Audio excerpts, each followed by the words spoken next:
Hello, you're listening to Ready, Set, Go Real Estate Investing Podcast, presented by Brandon Elliott. This show will be going over all aspects of real estate investing and is intended to educate, motivate, and prepare you to take action on your first or next real estate investment. For more information, please visit BrandonElliottInvestments.com. Thank you for listening and enjoy. Welcome back, everyone, to Ready, Set, Go Real Estate Investing Podcast. I'm your host, Mr. Brandon Elliott. I'm excited today. We got a special guest in the house coming from Southern Utah area. But what's really cool is Travis has been in the content creating, the media buying space, and really delivering and getting the marketing channels out there to huge companies. Really started Chamber Media back in 2013 with just an idea, and then started spinning this off into something that just grew tremendously, helping out a ridiculous amount of companies. I don't know how many, probably hundreds, right? A lot of companies, big companies like 1-800-Flowers, Purple Mattress, ClickFunnels, Transparent Labs, like so many companies doubling, tripling, 10xing or more, but just getting incredible type of revenue streams, incredible type of ROAS for all their clients, and making it in a funny, creative way. Travis, one of the first videos that I saw of you, it was hilarious. You were making a video telling everybody, click the link, like join, check us out. And then your commitment was you weren't blinking your eyes and you just crying of it eventually, like 4, 5, 6 minutes into it, this guy's just crying because he hasn't blinked his eyes in 6 minutes or something. It was crazy. And I'm watching the whole thing, just geeking out on it, laughing, because just like everybody, by the way, that entertainment, that wittiness, it's just something different, right? That's what he really stood out with to me. And that's what he did for so long. Long story short, exited the company, sold it for $17 million, which is incredible. Had 125 employees, $14 million a year, like incredible growth, incredible transformation, something to be really proud of. And then exited just a couple years ago, in 2021 or 2021? Yeah. 21? Yep. And then afterwards, now, I guess you found a little love for a creative real estate side, which is awesome. That's right. Now you're doing some really just more experienced type of hotel stays that really nobody else is touching in this way. So I think it's awesome. You've already sold out a full year in advance, collected over $1 million from that, and so much more. So that's really exciting just to see what you did back then and what you're doing right now. It's incredible, man. So how you been, man? How's everything going? It's going good. I've been at this hotel thing for 2 years now, and the first one is getting close to being open, and it's starting to really look like something. And then the other one in Puerto Rico is like 70-80% done. So for 2 years, it's been just living and breathing something that doesn't really exist yet. So I'm excited. There were some times where I'm just like, am I crazy? Is this, it takes so long to figure this stuff out, especially in a completely new career and skill set, just totally switching careers. Yep. So yeah. Travis, for anybody out there that doesn't know more of like who you are, like where you came from, what you ended up really developing and what you're doing now, do you mind just giving that 30,000 foot view for the listeners? I grew up in the dock. What does Bane say? He's like, oh, I like the dock. I was born and it's... You merely adopted the dock. Yeah, I grew up in Portland area, and my dad worked for Monsanto. He was the national sales director for Roundup. He actually has Parkinson's now from that, and that happened when I was about 25. And I remember him, he worked so hard. He was a dairy farmer, and he had that crazy farmer work ethic. Yeah. And so when he got sick and all the stuff came out about how dangerous Roundup is, it was a big shock for all of us. And that's kind of when the gears started turning that I was an entrepreneur. And it's funny because I was just always doing entrepreneurial stuff in college. Like I did a painting company. I put on MMA fights in ice hockey arenas and like 2,000 people showed up. Really? Wow.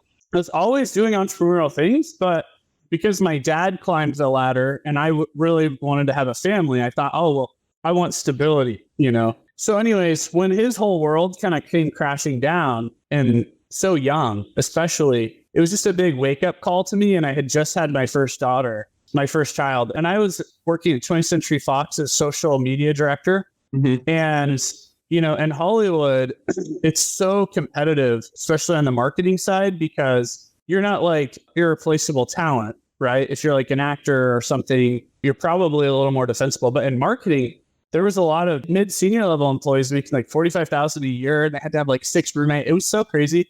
So that was like my dream job. Like when I was 11, I told my parents I wanted to make commercials for movies. So that's literally what I was doing. And so that's when I left. I started Chamber of Media. And then that was back in like 2014 maybe. Mm-hmm. And then I grew that for 7 years, and it doubled almost. It had 70 to 100% growth for 7 years in a row. But it was like a white knuckle ride the whole way. Like it was so hard. Anyone that's done the agency business knows it's so difficult to do that. And it's up and down, and the algorithms are changing every time. And so like every 6 to 12 months, I had to reinvent the whole business model. And so anyways, that's like kind of, you know, that's the overview. Yeah, and you bootstrapped all of that, right? You didn't have any outside investors or anything. You were doing all this yourself as Facebook's coming up with new algorithms and social media in general, and kind of beginning those steps. It's constantly changing and making it more difficult in so many ways for you. Yeah, I kind of started out with doing a lot of influencer deals. So playing middleman back when influencer marketing was really starting to take off. That's kind of how I paid the bills in the beginning. And first and foremost, Augusti, we had done the largest influencer activation of all time at that point with this Kobe versus Messi Turkish Airlines video we did. It got like 150 million views, 3 million shares. I think it still might be the most, I don't know if it's the most viral ad of all time. I think the Harm Brothers probably have, I would think Squatty Potty maybe is the most viral ad of all time, but we definitely had the most views. But yeah, that was it. Like it was just me. I had 2 partners. They were still at their jobs. And after about a year, I think we had done like 600 grand of revenue, and they still weren't willing to leave their jobs. And so we split up, and I got to keep the intern. Yeah. And the intern's name was Stefan. And Stefan, I ended up making partner 2 years later, and we sold. He became a millionaire at like 27. Isn't that such a cool thing?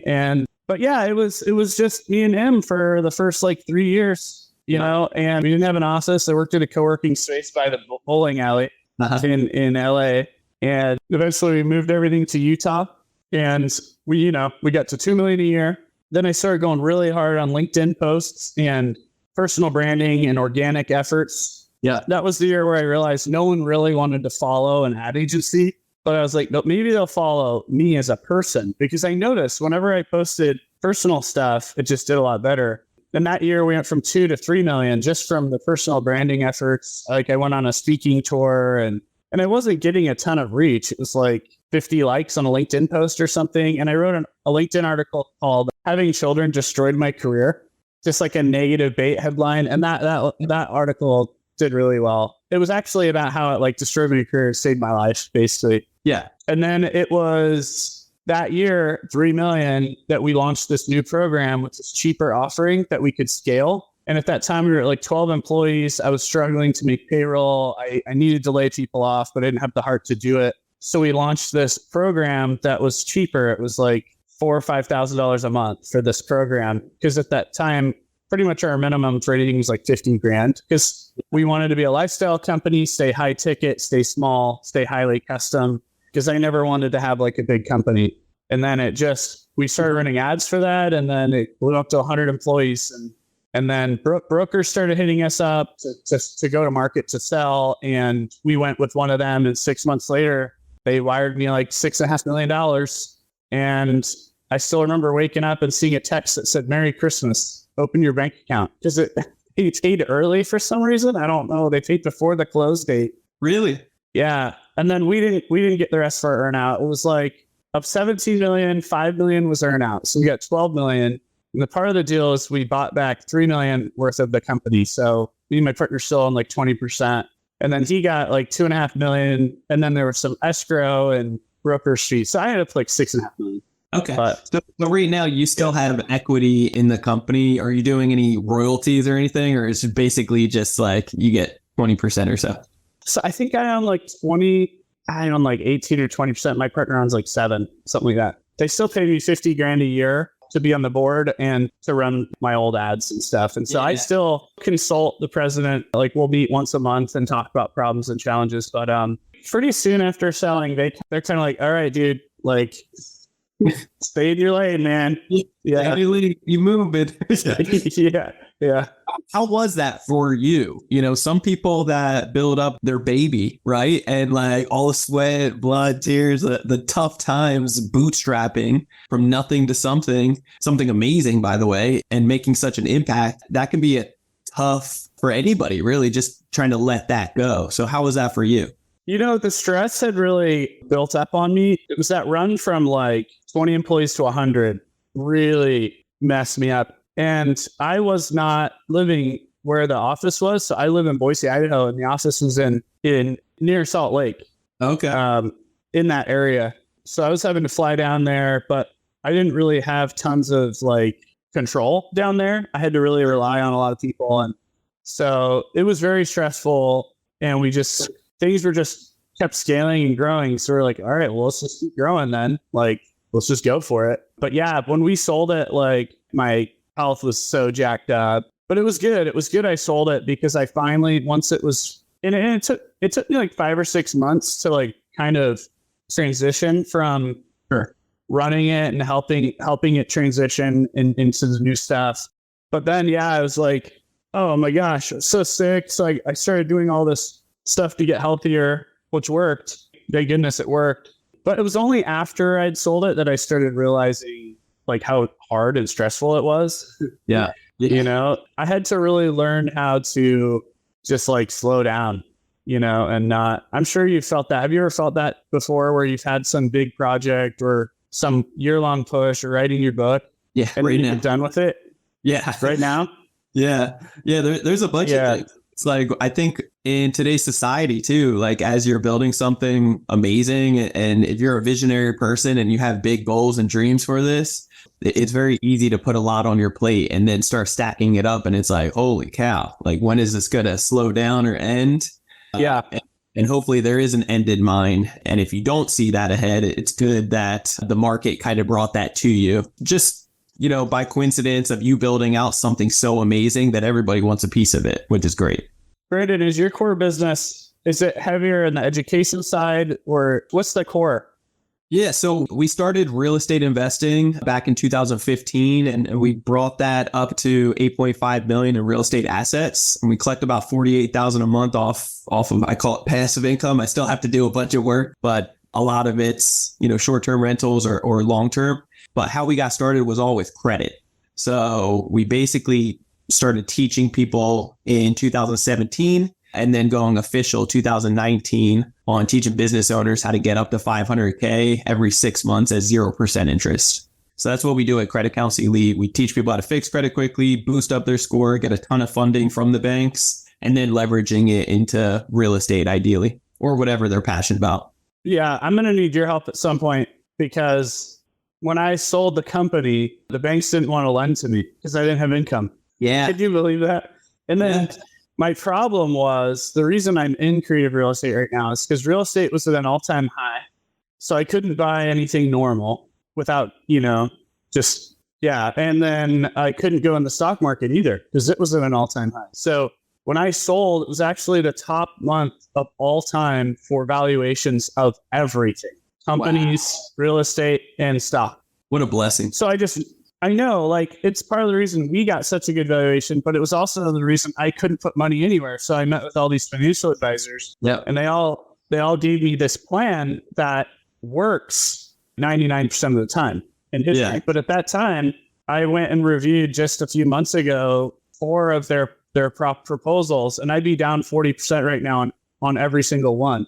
Yeah. And I even called a couple of them like a couple months ago, and I'm like, hey, this is where I'd be at right now. They're like, yeah, you were right. You know, you were right. So I was like, okay, I really want to be in real estate because I want to have an asset that generates income without having clients to manage, without it being up and down all the time. So I did this really comprehensive study on the short-term rental space. And I was like, I want to find the highest return real estate asset class that there is. And I found, this is the same thing I did with ads. And this is what blew up Chamber Media is I built a taxonomy for ads. I studied 60,000 ads and categorized the top performing ones by industry. I call it the brain study. So I did the brain study on AirDNA, and I found out the highest return asset class is small footprint couples getaways. So couples getaways have the highest occupancy rate because a lot of people work from home now. Sure. They'll go stay at this place for 2, 3, or 4 days in the middle of the week. And I've got a lake house in central Idaho up on a lake looking at a ski resort. And it's like $600 to $1,200 a night is kind of the spread, but it's only full 8 months of the year, 7 months of the year. And the rest of the time it's just totally empty. And it's because it takes multiple people to go. Whereas these couples getaways, they're in that $300 to $600 a night range, and people will spend that. So then I started going down the list of all the other parameters that really got the highest occupancy and the highest ROI. And, there was all sorts of features like floor to ceiling glass, proximity to a national park, the strangeness. We did a strangeness ranking, and there was a really high correlation with strangeness and ROI. So that doesn't mean like luxury or ultra high end. It just means strange. Like my friend Christy Wolf's Idaho Potato Hotel. You're in a potato and there's a cow outside and it crushes. So there were all these parameters that we found. And then I started layering on new theories. And I'm like, okay, so this is what works, but how can we be original? Let's add something even more on here. Yeah. And so I started adding like this movie set element where it makes you feel like you're in a movie. And it's almost like an IP ripoff. So I was like, well, what's the biggest fan base in the world? It's Star Wars. So why don't we just make a Star Wars inspired project with no IP infringements? And sure enough, we run the ad. Everyone knows what it is. Sure. But you can't sue us. There's no infringements. Yeah. So we invented our own world, our own universe. There's like a 7-hour podcast about this place with a fictional backdrop. When you go there, there's signage throughout the property explaining how like the clay there increases longevity. And then our reservoir is like a spaceship crash there. And there's all these backstories and stuff. And so we ran the ad and we did this $50 VIP free reservation thing. And we spent $200,000 on ads in a month, and it only cost us $30,000 out of pocket because people were paying $50 to lock in a discount. And it was a 30% discount, 30 to 50% discount. And so our customer acquisition cost was almost nothing. Actually, until the last 2 weeks, we were at a break even. So like I was spending $0 to acquire pre-reservations up until the very last 2 weeks. We launched Indiegogo. It sold out in like 3 days. You did that for how long? It was 1 month? About 6 weeks. 6 weeks? 2 or 3 weeks. 2 or 3 weeks of testing, and then 4 weeks of heavy spending. Like, I think it was like, what were we spending? Yeah, it was like $3,000 to $6,000 a day at various points. And we didn't invent this. This company, Launch Boom, actually like sells this course on how to do this. It was funny because we hired them thinking they were going to run the campaign for us. And then we found out it was a course. We were like, crap. Yeah. But the course was very valuable. Yeah. And then I also called all the other people who had done this campaign. There was 2 or 3 projects that had done it before us. One was called Oculus Lodge. Another was called the Mirror House or something like that.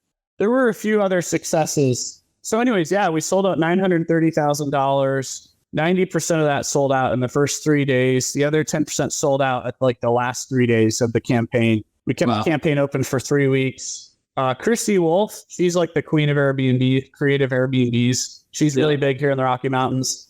I think she did 4 or 5, maybe $600,000 on her treehouse lookouts with the same strategy. So for your audience, I'm just saying, if you can build a unique, Airbnb property like this if you can get it to like 50 or 60% complete, you could do the same kind of strategy to pre-sell the inventory. But it's not enough money though to build, because obviously like 1 year of sales is not enough to build, right? Because these unique Airbnb properties usually take 2 or 3 years to recoup. Like a 30% cash on cash return is pretty typical. How much are you anticipating on spending on this project, like the one out there? How many will it actually? So Outpost X originally was supposed to be 4 units with no common area, and that was going to be 1.6 million. Okay. We decided, after the success of the campaign, we decided to go to 7 units, and then we spent about $400,000 on a common area. Yeah. So that we will be able to expand in the future. And so we're going to be about 3.2 million. And then I assume you bought that land first, and then it's kind of like, it's more, I wouldn't say the middle of nowhere, but you have, as far as permits or what you can do with everything, you can kind of build whatever you want to a certain degree out there, right? The county has been pretty strict with us. Really? Yeah, they've actually cost us $400,000 or $500,000 in unnecessary expenses. The whole city. Like they made us turn over a mile of soil for our road, 3 feet deep. And I've talked to 2 different engineers. They both said that's completely unnecessary. Then they also were on a dry lake bed. They made us put the septic tanks 200 feet away from the units. So I've got 30 foot deep septic tanks out there. So anyways, it's been a huge challenge, but I really look at it and I'm like, I don't think I could have done it for that much cheaper, even knowing what I know now. Yeah. But I think it's going to be worth it. Like building on a dry lake bed in a big water basin of a valley is not easy. No. But I think that's what's going to make the experience. Even now, like when people show up who haven't seen it, they get out of the car and they're just like, yeah, what the hell? It does look like a insane person. Yeah, it looks wild out there. And just from the videos that I saw, like that unique touch to it, the experience and everything that you guys are creating there, it is one of those wow factors of like, this is completely different. I've never seen anything like this. It does look like it's a part of a movie. So getting to be in there with your loved one and kind of have a little getaway, it makes so much sense. So when it came down to the content and creating the ads and everything for that, what did that process look like? Yeah, so I really studied the Oculus Lodge, their ad, and his focus was really strong on like getting away from your everyday life. How do I say it? It was very like mission based, very emotional. So he wasn't really doing a heavy feature sale. He was really focusing on like the emotion and identifying with feeling stressed out and being in email and meetings and phone calls all the time and just getting away. Like life's over here, get away from that. How do you do that? You do it with us over here. Yeah, his first minute of his video is really just drilling in on that, which is very unusual and was very intuitive of him to do that. So we did the same thing and we tested tons of variations, but just like Chamber Media, it's funny because a lot of people in our space, they'll make like 20 different variations to test. And they say like the more variations they test, the better it gets. For me, it's always been the opposite. Really? It's always the first ad that's exactly like I wrote it that just crushes. Yeah.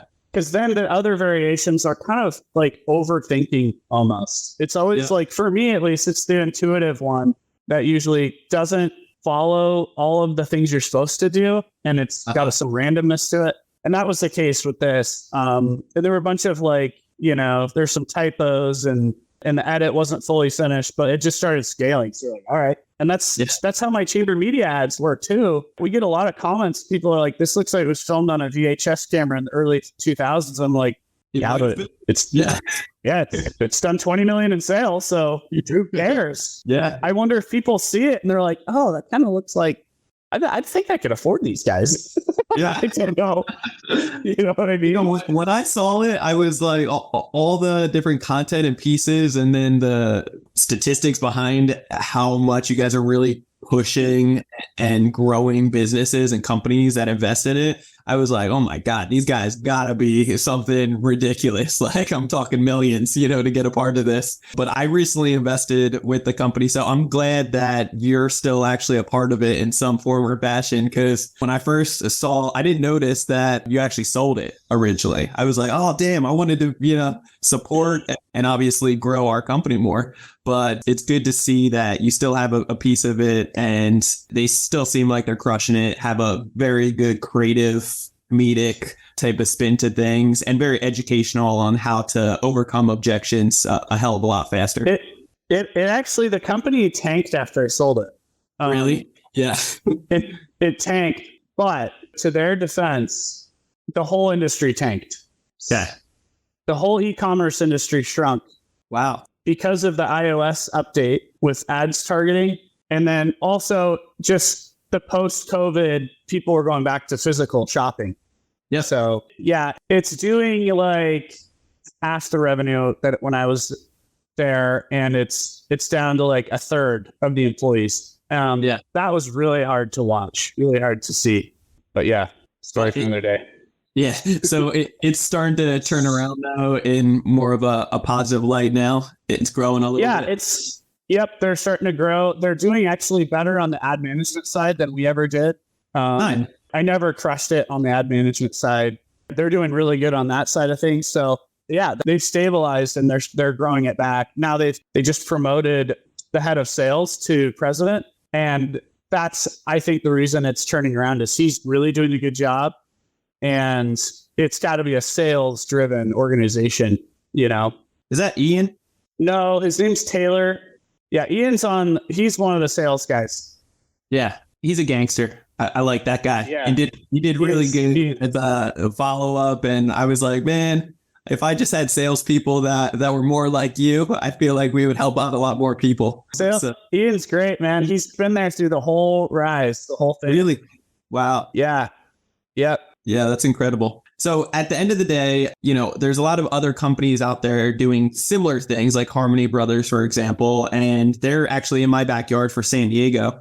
But is that Raindrop? Yeah, Raindrop is actually in my backyard. Yeah. Raindrop's great. They do great work. I gave their founder, Jacques, a hard time because their ads are the same as our ads. Really? It's funny too, because the Harmon Brothers, we had a Mafia ad. And now they've got a Mafia ad. It's just funny. I love it, dude. I love it because we were just at the table and eating at the table, and it was so funny. It is a good one. Yeah, we made a Mafia ad like a couple years ago. Now it's funny because we used to be really small. Like Harmon Brothers were just exploding, and we were kind of like 12 people. Yeah. But when we launched that new model, we really took off, and then like. We started running ads. And at that time, interestingly enough, you had a lot of info product guys running ads like Billie Jean, but they were not running ads as an agency. They're running ads for info products. And no agencies really like ran ads per se or to sell their own creative stuff. So we were one of the first, and now everyone is running ads, but it makes sense. Like if you're an ad agency, you should be running ads yourself. Yeah. Yeah. But at that time, no one did that. Right? Yeah. Yeah. Yeah. Yes. So you guys really stood apart originally with yours and just, like nobody else back then was really running their own ads for themselves. And I think a lot of companies still like Chamber Media is really one of the few that actually still has it in-house though. Correct. And has their own media buying team and so forth versus a lot of other companies, they outsource it to another. They stick in their lane and kind of don't branch outside of that. Yeah, it's cool that you see that. That was the main theory when we started. Because when I was at the creative agency in LA, everything would get shipped over to production and then it would get shipped over to media buying. So there was 3 completely different companies. And so that was our main theory is like, if we put all of this under one roof, it will probably get higher performance. So that was really interesting. Yeah, I just saw it as like, God, we've hired out other companies in the past that they're great in their lane, right? But for some reason, it still gets like watered down because they're not in-house to understand exactly what we're looking for, the vision, the mission, and everything else. So it can easily get diluted. And so I really like how you guys had it all in-house. Have you ever come across Mute 6? Mute 6? No. So Mute 6 was like, they sold for, I think, 70 or 80 million. Wow. And they did kind of the same thing. Like, they really crushed it on the ad management side. And we really crushed it on the creative and production side. Yeah. You know? And then we started getting bigger on the ad management. They started getting bigger on the creative side. But yeah, they did the same thing. Like, they brought a lot of stuff in-house, and it really made a big difference. Yeah. So, but they shrunk like 56% after they sold as well. Really? Like the whole industry, just crazy. Did they sell around the same time? Is it timing thing, or is it just a... Yeah, I think they sold about 6 months before we did. Okay, so it's that timing of right after COVID and IP really changing up algorithms and so forth, making it way more difficult for media buying. Yeah, like you usually want to go to market when things are good. You don't want to go to market when things are bad. And at that time, it was just, we were just pumping. And it was just 2 years of, we went from 3 million to 6 million to 14 million in 3 years. So it's like, that's the time to sell. You know, I've got a friend right now who's actually an investor in chamber stays, and he's just pumping right now. I'm like, dude, sell it. He's like, no, I'm going to double it one more time. Then I'm selling. No, go to market, dude. Go to market now. Like, when you're in a service business,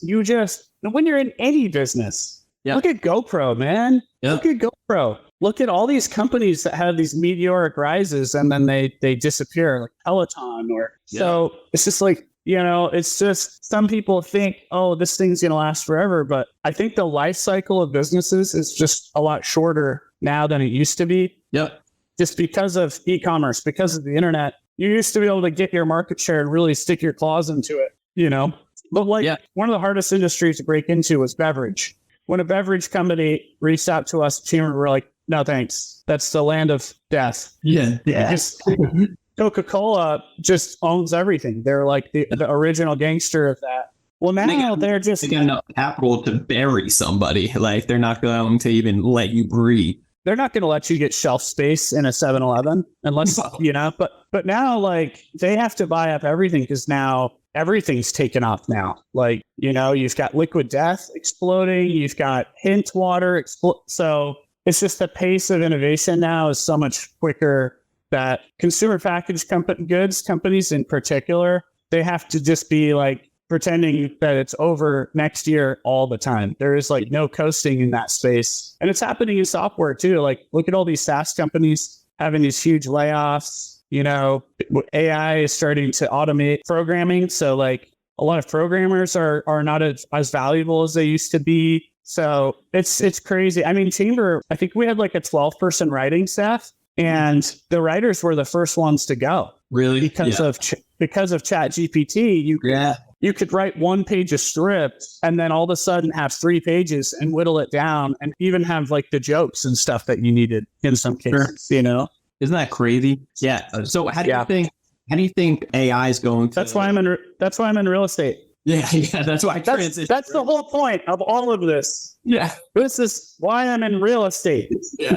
And this is also why I'm in blue collar work now. It's because blue collar is the one thing that AI is not coming after yet. Mm-hmm. And all the baby boomers retired, and they're the ones that know how to do everything. They know how to drill wells and fix HVACs and do roofing and lay foundations and do electrical and plumbing. And our generation doesn't want to do it. Yeah.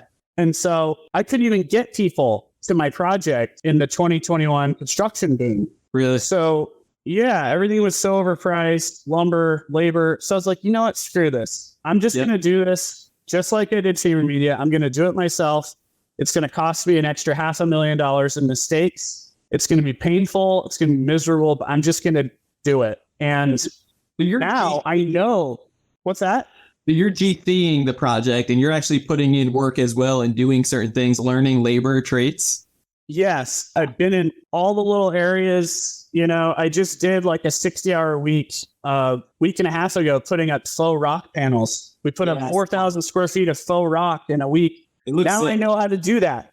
Yeah. So don't put me on electrical or plumbing though. I can't touch any of that. But like the easier stuff, you know. But yeah, like of the maybe 100 people that I consider doing really well right now that I know, a good half dozen of those are running roofing companies. Yeah.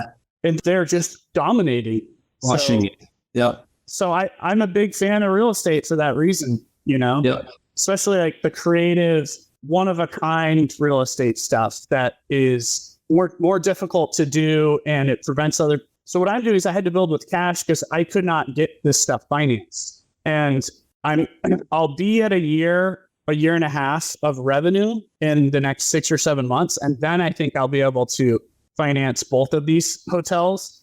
But I was getting strapped on cash because I'm over budget. So I went out there, I started pounding the pavement to find a private lender. Oh, for sure. You should definitely go like fund style, you know. Yeah. Great. So I found this guy in Boise who runs a $600 million real estate fund. Yep. He's done really great returns for like 10 or 15 years. And then he also has acquired a bunch of businesses too. So not only is he like a real estate fund, but he's also verticalized in construction. So he owns a construction company. He builds like 200 homes a year. He's got his own cabinet shop. He's got his own design team. And there's 2 other companies he owns. So he's a verticalized construction company and a fund manager. So he's this unicorn person that's not supposed to exist. And he's obsessed with what we're doing. So because I needed more money, I was able to find this guy, and he did provide us a private loan.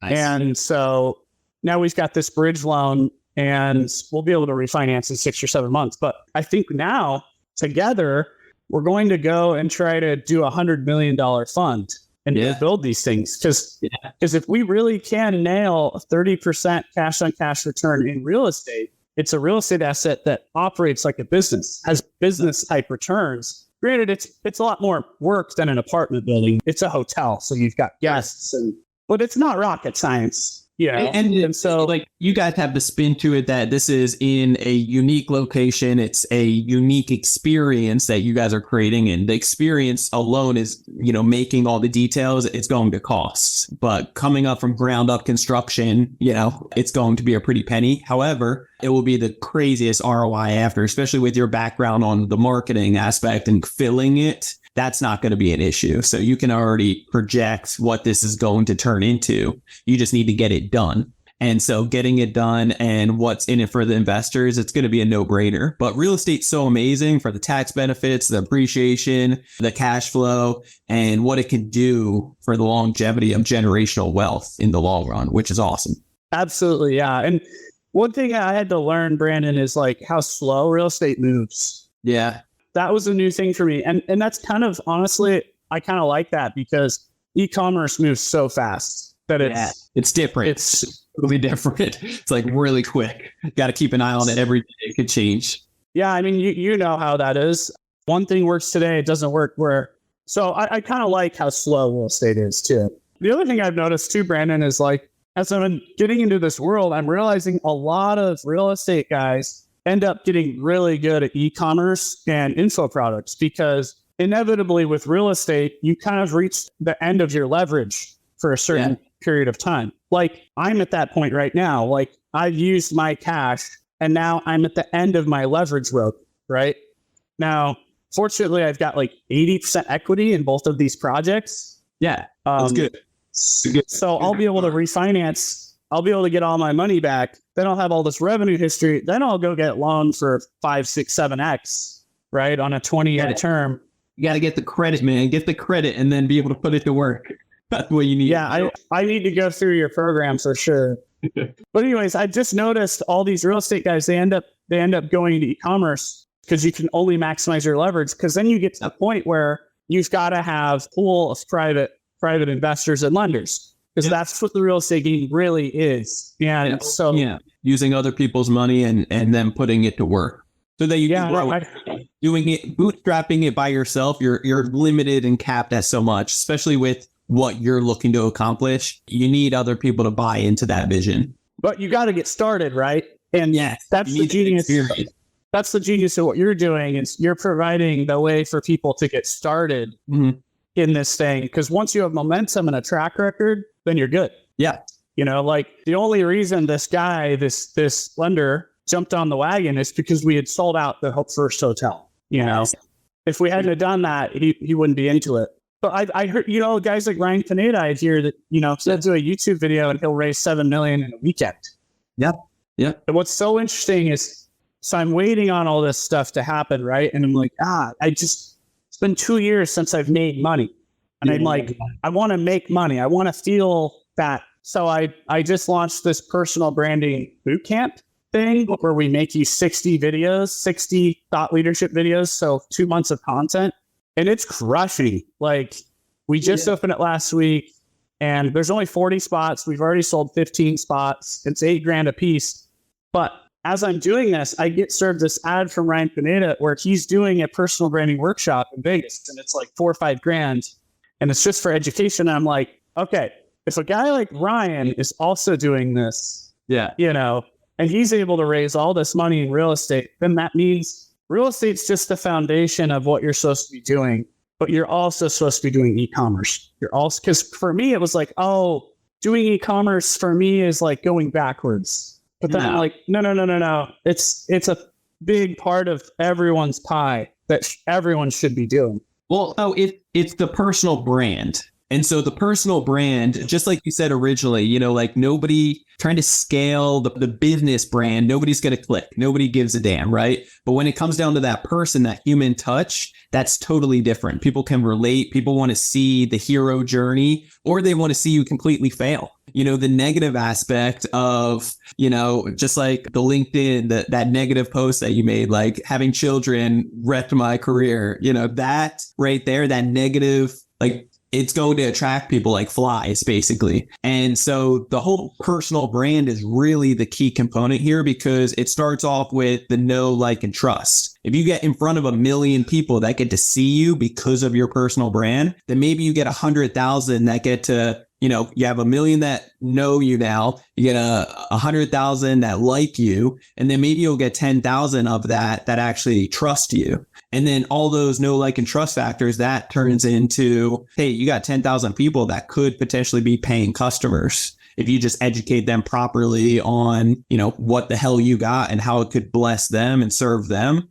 And if you make it a no-brainer and the value's high enough, then it's a done deal. So that personal brand aspect, that should be something that we never give up on, because, you know, people, especially with what you've created, I mean, it's a damn no-brainer.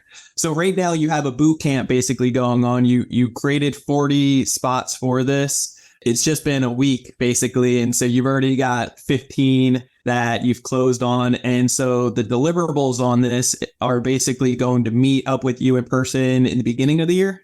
Yep. In January, it's 10 people at a time up at my lake house. Cool. And it's like 2.5 days. And we write, we film, and then we edit 60 videos for you. And then we have snowmobiles on the lake, sauna, pranayama, my breath work. My nurse practitioner is there to help you get bio-optimized. My private chef is there. It's like a full on, you know, dive into your purpose, dive into your story. You've just done like breath work, and I've done 3 of these now. And some people in the breath work that will do pranayama or breath work, and then they'll go jump in the lake, frozen lake. Dude, some people like met their ancestors. Some people have like had flashbacks. Some people like, they're like, oh my gosh, this is what I'm supposed to be doing. It's like a breakthrough thing. It's really cool. It's kind of spiritual in a way, actually. And it's funny because I just launched ads for this and I wasn't sure how it was going to do. And it's like 40% lead to scheduled call rate. And then it's a 40% call to close rate. So it's the highest close rate I've ever seen on anything I've ever done. And so now I'm like, well, maybe I should just do a 100-person event at Outpost X, that hotel down in Southern Utah, you know? And it would be like an entrepreneur wellness thing, you know what I mean? Yeah. No, you 100% should. People will definitely go to that. They want to be a part of that, see what the hell you're doing and how you're getting it out there. I mean, the marketing aspect, you have some like a God-given gift that is something very unique. Just like you said, that first video that you normally put out, that's the one that does the best when everybody typically goes backwards, and it takes a lot of time. It takes a lot of efforts and overthinking it. So yeah, man, you got something. That's just hundreds of failures, and the pain of failure in that part of my brain saying, okay, we got to make sure we do this, this, and this. Otherwise, we're going to have the pain of failure. And now I've got that with the hotels too. It's like, oh yeah. Let's not hire every alcoholic in the valley. Let's like not hire alcoholics anymore. You know what I mean? Yeah. They're showing up to the job site with a hangover or a six pack. That's not good. Yeah. So Travis, I'm excited to dive into your whole system. I'm really pumped, man. How does the program work? For Credit Counsel Elite? Yeah. So it's an online course and then education. So we end up giving coaching, customer success managers assigned to each person. And within 30 to 90 days, we know that we can teach people how to be able to improve credit, boost up their score to the 800 FICO score, and then afterwards be able to complete a mass apply. It's an application sequence where when done correctly, you'll get a 90% approval odds. So anywhere from like 10 credit cards to 50 cards over a 30-day time frame. So that's where you'll get, 500K. People haven't gotten 650, 642, 627, but 487, 380, stuff like that. We had somebody just start their first mass apply just last week, Mo, and he's 7 days in and he collected 218,000 so far, but he still has like 10 applications that are pending. So I think they're going to come in a bunch more. So I think he's going to crush it.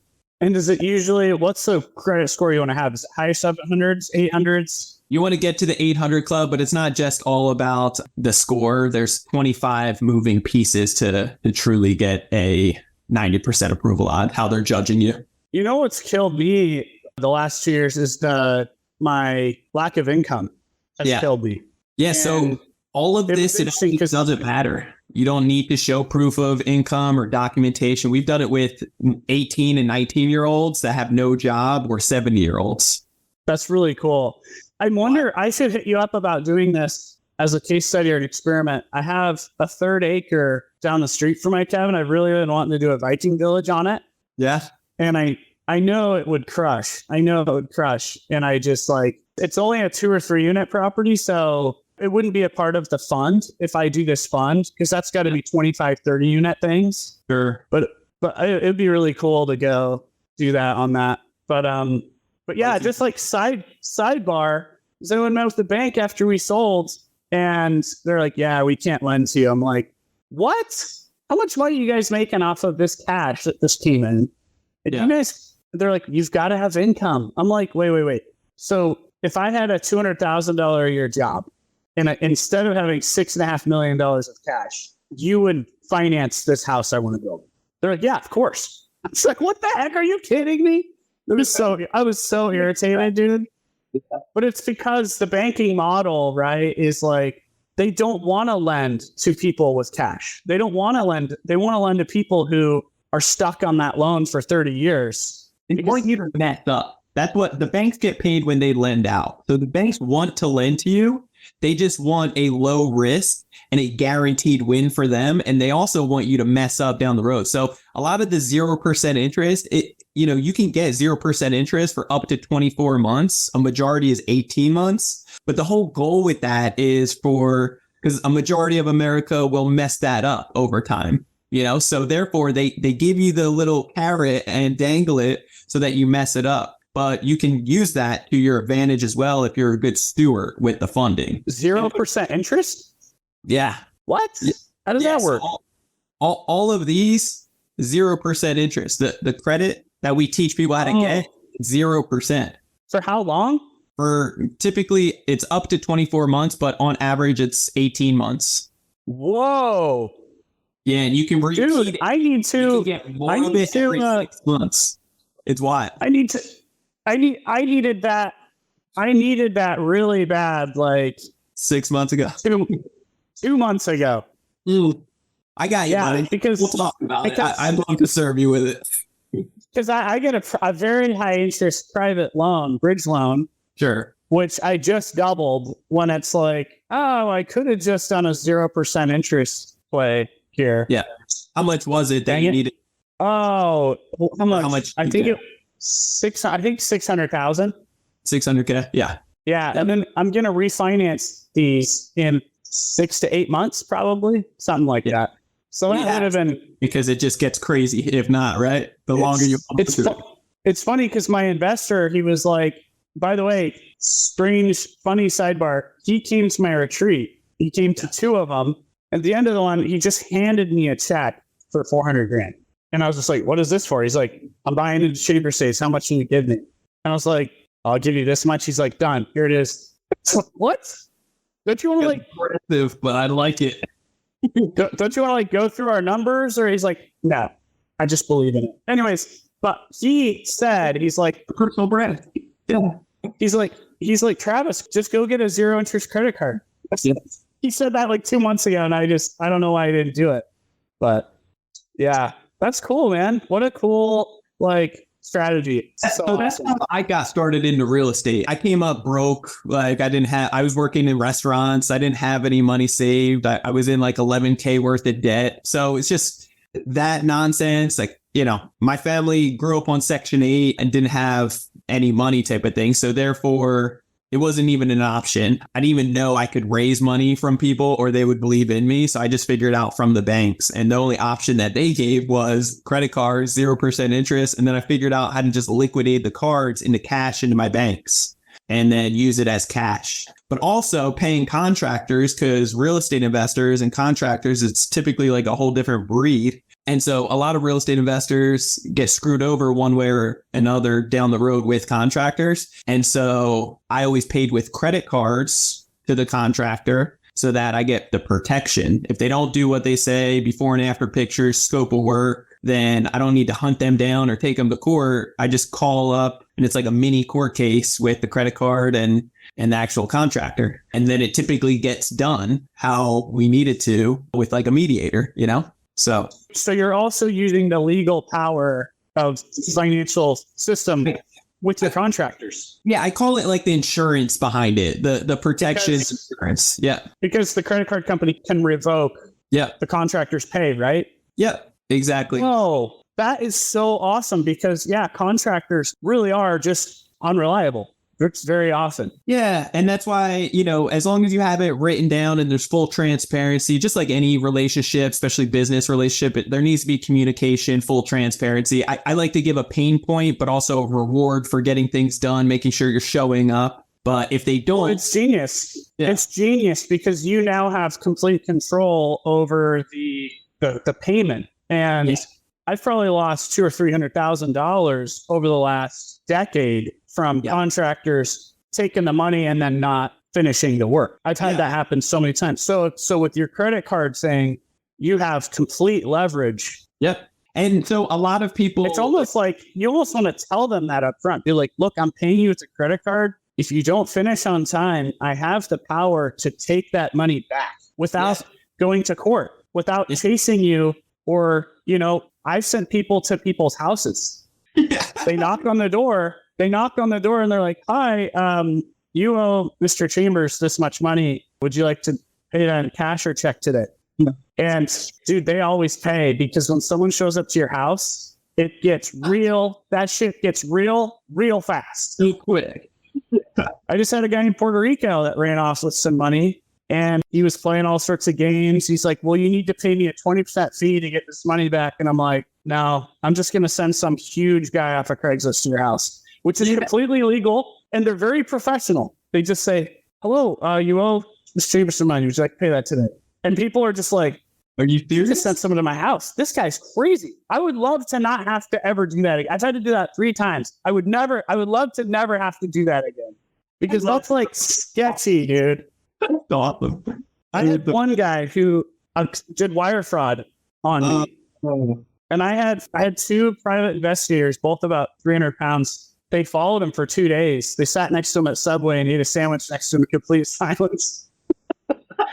Because the FBI wouldn't do anything about it. So it was like 40 grand. And I got my money back. He left the state. No one's ever heard from him again, but totally legal. They are sitting outside of his house. He walks out of his house in the morning and they're just sitting there taking pictures of him. And he's like, could you imagine? You just stole 40 grand and now these two guys are outside your house and you don't know if they're FBI. You don't know. Yeah. Worse yet is that they're not FBI. That's even scary. More than FBI at this point. Not a good feeling. Yeah, he texted a mutual friend. He's like, "Hey man, I got some heat on me. I'm leaving town for good." Holy crap, dude! But, yeah. Good. Well, I would love to just say instead, "Hey, Visa, this guy hasn't fulfilled his agreement," and they're like, "Yoink!" Yeah, well, they just open up a case. It's a fair type of situation. They will reach out to the contractor and say, "Hey, this was said that it wasn't done. There's before and after pictures. Can you please prove that this is incorrect?" And, so it's a mini little court case, except just, documentation. And if you have the scope of work, before and after pictures, and somebody's really screwing you over, then it's easy to prove and you can just be able to get your money back, which it feels a lot better than hiring on hitmen and having people outside of, houses just in case. Yeah. Yeah. I think that's a lot better way to go. That's great. It's just an option. Add to the arsenal. That's awesome. And I've only had that like 3 times. Like usually people are fine, but even small claims court, I've won a couple times small claims court and then they still never paid because the local sheriff wouldn't go collect it. Yeah, it's a pain. It's still it's not worth it. And so if you pay with credit card, you get the protection. And what's cool too is you typically get a ton of points if you're using the right cards that after the transaction, after a fix and flip or ground up, whatever you're doing, the project, you typically have enough points to go on a free vacation afterwards to kind of pat yourself on the back, good job. So there's many benefits behind utilizing credit. How do you buy property with a credit card? Yeah, it's a notorious question. A lot of people actually utilize, how I first started back in 2015, I just called up the banks and they were sending me balance transfer or cash advance options, but at the promotional rate at 0%. So I just had them wire from the credit card into my bank account with them. They did it within 24 hours and they charged a flat fee of 1 to 3%. But now it's 0% for, 18 months. But there's many other ways. We've done it with manufacturer spending by basically rotating money around. And yeah, there's other, you could use plastic or Milo or a merchant account. So many different ways to be able to liquidate funds into your bank account. That's awesome. Yeah. Travis, I wanted to actually ask you, because you mentioned something a little bit back about you're having some health issues when you went to sell. And so you didn't really dive into that. And if you don't mind, I know you're a transparent, open person, but if you don't mind sharing, would love to hear a little bit about that, because I know some of the listeners would probably relate and want to start prioritizing, because what you did afterwards for the solution, it actually helped and brought clarity and healing, right? In many ways. Yes. I grew up in a very high stress environment. My mom was addicted to pain pills. And my dad traveled 5 days a week to get away from her. But he didn't know she was an addict. None of us knew. Sure. So we got locked up 8-9 hours a day, going to the bathroom on the floor, no food. And it was brutal. It was super brutal. And it was all she did a really good job of hiding it. And unfortunately, my brother didn't make it. I just buried him 5 months ago in Colombia. Just tailspin since then. Oh, but man. So it was a brutal childhood in a lot of ways, and so that affected my health a lot. Just malnutrition. I had osteoporosis as a kid, broke 7 bones, and then she was shopping me to get pills. So she would do things to make me sick, poison my food, Munchausen syndrome, and then take me in. I have scars from dermatologists removing moles and stuff that weren't cancerous just to get pain pills. Crazy stuff. Really dark stuff. And so my nervous system is all whacked out from that. It's on. My nervous system's always on, right? So I'm 33 and I just I have a lot of faith power and a lot of self-belief and, a lot of positive energy to counterbalance all of that. But we also had mold in our house. And so I had mold toxicity. I just found out like a year ago that I've had mold my whole life. So you've got the fight or flight nervous system whacked out plus mold. And then when you have mold, what happens is your body's unable to process toxins. So I had off the charts heavy metals. I had 3 strains of Lyme disease. I had lethal levels of glyphosate, which is from Roundup, ironically, just from, crops are sprayed with it. They spray grain with Roundup. So it all goes to seed at the same time, but it passes through to us in our food. And then I also had, what was the other one I had? I can't remember. Parasites as well. Wow. So my whole system was messed up. And then I've got not a fully developed face because of the malnutrition and because we pretty much just lived off of canned food growing up. My dad would come home and cook real meals, and then my mom would take those leftovers. And so we would just eat whatever we could find during the week. So my brother and I both have undeveloped myofascial structure. So that causes like sleep apnea, all sorts of stuff. So I sell the business and I'm just so sick, and I've been running in crisis mode always survival mode. Yeah. So, and I've been through surgeries, doctors, right? Nothing. So I find this functional medicine nurse practitioner. Her name's Dawn Aiken, and she's been in the cardiology unit. She's worked under a cardiologist and done a lot of the stuff, pretty much everything but surgery for 30 years. Wow. COVID hits, and she sees all these people coming in getting basically zero help for long COVID. And she herself had gotten diagnosed with multiple sclerosis and all these diseases, Epstein-Barr, lupus, multiple sclerosis, Hashimoto's. There's a billion names for these things that no one knows how to solve. Yeah.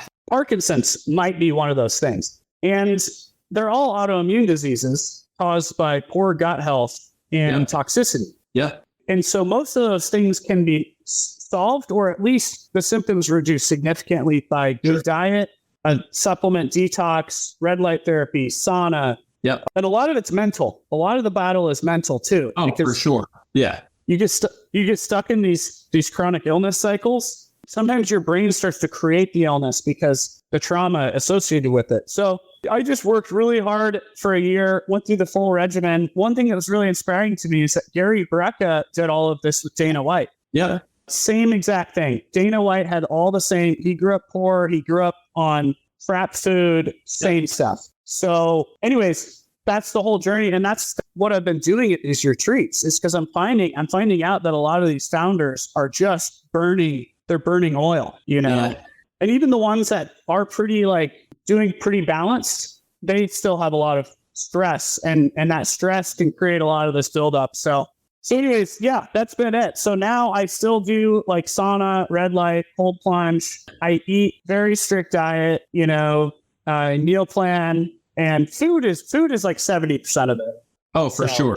Yeah. But doing the cold plunge, the sauna, regularly, all that stuff can be just tremendous. Even fasting every so often and breaking that stuff down, your chances of beating all of those unknown illnesses or unfixable, like they don't know how to actually stop that or cure it, right? I would say all of that stuff can be prevented with like 70% or more in likelihood if just eating right and then doing some of these things, throughout life as well, which is incredible. So I'm a big believer in it as well. So I'm glad that you got to see that experience. And then now you're helping out so many others kind of get to that positive change as well, because entrepreneurs, especially a majority of them, I would say, didn't have it easy starting off. And then so that's part of the hero journey, right? And how they become so successful. They're just going at it regularly. And it's the fight or flight mentality of like, they're just going to push until they hit that level of success. And there's something amazing behind that. But then there's something also very serious that needs to be taken, and a step back of like, hey, let's figure out this whole health situation. And how do we really make sure that we're living the ultimate life for ourselves and for our family? You just explained it perfectly. As people who are suffering, they'll choose the hero route instead of the villain route. Yeah. But then they overutilize, they destroy themselves. Yeah. Right. They work too many hours. They don't get enough sleep. They don't eat well enough, and they don't know how to turn it off. So they succeed right at the expense of themselves. Yes. And then they get chronic disease. They die early. They sometimes turn to drugs, right? Yep. And I think as Peter Thiel said, like, all entrepreneurs have mental illness, because if you didn't, you wouldn't be an entrepreneur. And so it really is a gift and a curse. And it really does take like understanding how to get balance and how to really protect the nervous system, you know? Oh yeah. You can't be at war all the time. Yeah. It's just it's why all these veterans, they all want to go back. Yeah. Because cortisol feels great. I was running on cortisol all these years, but cortisol kills you. So yeah. Yeah, it's good. Travis, man, I appreciate you greatly. It's really amazing to be able to, connect here with you and to be able to get more of your story out there. It's really, really inspiring, to say the least. And I'm excited because, what changed my life was real estate. Credit was the catalyst to do it, but real estate has really changed my life and started creating that generational wealth for my kids and my family, which is awesome. So it's exciting to see that you're in that spot now, and all the, the cool spins that you're doing to make that experience just that much better for the end user, which is awesome. So really appreciate your time. Thanks so much for your time today to pour into all the listeners. Before you leave, would love to hear how any listeners can get a hold of you or contact and check out, Outpost X and everything else that you're got going on. But before that, is there anything that the listeners or myself could do to give back to you? You just gave an hour of your time. Anything that we could do to give back to you or support you in any way? I would love some info on this credit thing. I'm going to do it for chamber stays. Let's go. All right.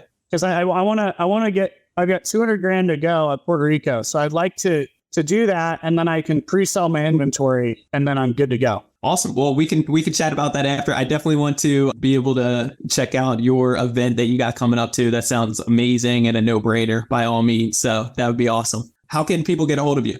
I'm really active on Instagram. So it's Travis_Chambers. Love it. Awesome. Well, guys, I appreciate you so much for tuning in. This was an awesome episode. If you got anything like me, a bunch of notes, then you got a ton of value today. So make sure that you reach out to Travis and show him some love as well. If you have any questions or want to be a partner in some of the vision of things that he's building, the experience, it's going to be incredible. Definitely reach out to him and see how that can take place, as well as his boot camps that he has coming up. You're going to want to be a part of that for sure. So reach out to him, see how you can link up and be a part of that.